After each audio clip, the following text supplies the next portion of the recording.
প্রিয় বন্ধুরা, একটা নারীর প্রয়োজন কি?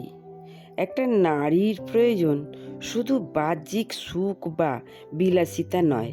তার সবচেয়ে বড় প্রয়োজন হলো সম্মান, ভালোবাসা এবং নিরাপত্তা। একজন নারী চায় এমন একজন মানুষ যে তাকে বুঝবে, তার অনুভূতির মূল্য দেবে, তার স্বপ্নকে ছোট করে দেখবে না। সে চায় পাশে একজন শক্ত ভরসা, যে কঠিন সময়ে হাত ছাড়বে না, বরং আরও শক্ত করে ধরে রাখবে। একজন নারীর প্রয়োজন শুধুই ভালোবাসার কথা নয়, বরং সেই ভালোবাসার প্রমাণ সময়ে, যত্ন আর বিশ্বাসের মাধ্যমে।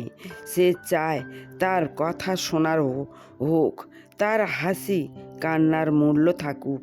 জীবনের প্রতিটি ধাপে সে চায় সম্মান আর সমান অধিকার। তাই একজন নারীর প্রকৃত প্রয়োজন হলো এমন একটি সম্পর্ক যেখানে সে নিজেকে নিরাপদ, সম্মানিত এবং ভালোবাসায় পরিপূর্ণ মন করতে পারে, তার ভালোবাসা পূর্ণ হতে পারে। তোমরা ভালো থেকো, সুস্থ থেকো, সুন্দর থেকো। ধন্যবাদ।